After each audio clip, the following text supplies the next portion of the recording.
तुम जाकर घुस गए उसके अंदर, गिरे पड़े हो, वहां से निकल ही नहीं पा रहे हो। अब वो होल बड़ा होता जा रहा है कि हाँ और बड़ा और बड़ा और बड़ा। हाँ जी नमस्कार, वापस आ गए। थैंक यू सो मच तुम्हारे वापस आने के लिए।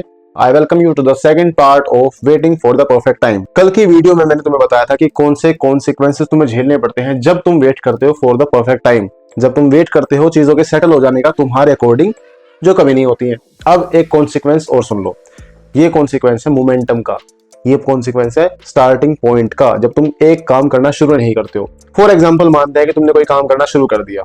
अब तुमने आज थोड़ा काम किया, कल तुम थोड़ा काम करोगे, परसों तुम और थोड़ा काम करोगे, उसके अगले दिन तुम और थोड़ा काम करोगे। तुम्हें मैंने बताया था स्नोबॉल इफेक्ट के बारे में। स्नोबॉल बढ़ती गई बढ़ती गई बढ़ती गई बढ़ती गई, बड़ी हो गई। अब तुम्हारे काम में मोमेंटम भी ऐसे बढ़ता है। जब तुम शुरू में थोड़ा काम करते हो, तुम अगले दिन थोड़ा ज्यादा काम करते हो, तुम अगले दिन थोड़ा ज्यादा काम करते हो, तुम अगले दिन थोड़ा ज्यादा काम करते हो। अब जब तुम काम कर रहे हो, इससे तुम्हें क्या मिल रहा है? तुम्हें मिल रही है स्किल, तुम्हें मिल रहे हैं कॉन्टेक्ट, तुम्हें मिल रहे हैं फीडबैक, तुम्हें मिल रही है क्वालिटी ऑफ वर्क, तुम्हें मिल रहा है कॉन्फिडेंस। पर अगर दूसरी साइड तुम काम चालू नहीं करते हो तो ये स्नोबॉल इफेक्ट नेगेटिव जाएगा। ये बड़ा होगा बड़ा होगा बड़ा होगा और इतना बड़ा गैप क्रिएट कर देगा किसके बीच में, कि जहां तुम अभी हो और जहां तुम्हें पहुंचना है। तुमने सोच के रखा है कि मुझे कहां पहुंचना है 5 साल बाद, तुमने सोच के रखा है कि मुझे कहां जाना है 10 साल बाद। पर ये सोच के देखो, जब तुम काम करोगे ही नहीं तो वो गैप और वाइड हो रहा है, और वो तुम्हारे अंदर एक साइकोलॉजिकल प्रेशर बिल्ड कर रहा है कि तुम्हारा गैप बड़ा होता जा रहा है जहां तुम हो, जहां तुम पहुंचना चाहते हो। अब अगर ये गैप बड़ा होगा तो तुम मुझे बताओ कि तुम कैसे और किस माइंडसेट से इतना बड़ा गैप पूरा कर लोगे। तुमने सोचा कि मैं डेली का 5 मिनट काम करूंगा, तुमने आज वो 5 मिनट काम छोड़ दिया।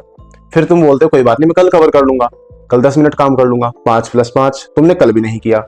तुमने बोला कोई बात नहीं, 2 दिन नहीं किया, तीसरे दिन ज्यादा मेहनत करूंगा, 15 मिनट काम करूंगा, 5 + 5 + 5। तुमने फिर नहीं किया।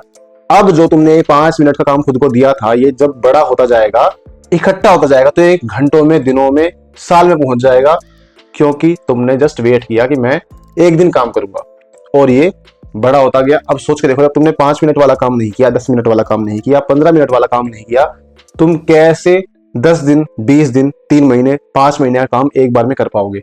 नहीं कर पाओगे। शुरू ही नहीं करोगे तो तुम्हारा मोमेंटम मर गया, तुमने स्टार्ट ही नहीं किया। अब बताओ तुम किस मुंह से वापस आओगे? नहीं आ सकते हो। अपने ऊपर साइकोलॉजिकल प्रेशर बिल्ड कर रहे हो और अपना ही नुकसान कर रहे हो। तुम्हें लगता है कि वेट करना एक पार्किंग लॉट की तरह है, वहां पे जाएंगे, वेट करेंगे, टाइम आएगा टाइम आएगा टाइम आएगा, नहीं आया। वो एक होल है, तुम जाकर घुस गए उसके अंदर, गिरे पड़े हो, वहां से निकल ही नहीं पा रहे हो। अब वो होल बड़ा होता जा रहा है कि हाँ और बड़ा और बड़ा और बड़ा। कुआं बन जाएगा, किसी दिन निकल भी नहीं पाओगे, ना कोई रस्सी डालेगा उसके अंदर आके, ना तुम्हारे पास कुछ टूल होगा वहां से निकलने के लिए। जितनी मेहनत तब करोगे, उससे अच्छा है कि अभी थोड़ी थोड़ी मेहनत करके आगे बढ़ते रहो, ताकि तुम्हारा काम होता रहे। Don't wait for the perfect time. Don't wait कि तुम परफेक्शनिस्ट बन के काम करो। तुम डेली एक्शन लो, चाहे इम्परफेक्ट एक्शन हो, पर एक्शन लो। कम से कम तुम्हारे पास उससे डेटा आएगा, इन्फॉर्मेशन आएगी, फीडबैक आएगा, स्किल आएगी। डेवलप करोगे खुद को। नहीं करोगे, ये गड्ढा तुम्हारा और बड़ा होता जाएगा और तुम फिर उसके अंदर पड़े रहोगे। No one will come to save you. सब अपनी लाइफ में बिजी है। समझ में आ गया? तो ये थी वीडियो सेकंड पार्ट की, जिसमें हमने जाना कि कौन से कॉन्सिक्वेंसेस तुम्हें झेलने पड़ते हैं। अब कल आएगी थर्ड वीडियो, जिसमें मैं बात करूंगा रूट कॉज क्या है इस चीज का, करते क्यों है ऐसा। समझ में आया? तो कल की वीडियो आने तक नमस्ते, ख्याल रखिए। अगर डर रहे हो, अच्छा है, थोड़ा डर लगना चाहिए। थोड़ा रिफ्लेक्ट करो अपने ऊपर कि तुम कर क्या रहे हो। नहीं सोचोगे, अपना नुकसान कर रहे हो लॉन्ग टर्म के लिए। शॉर्ट टर्म प्लेजर को छोड़ दो कृपया करके और लॉन्ग टर्म पे ध्यान दो। डर लगे, थोड़ा डर लगने दो, क्योंकि डर लगना हमें बताता है कि हमें एक्शन लेना जरूरी है। समझ में आ गया? तो अभी के लिए नमस्ते, मिलते हैं कल नेक्स्ट वीडियो में। तब तक के लिए टाटा बाय बाय, ख्याल रखो। ज्यादा हो गया ना, ख्याल रखो।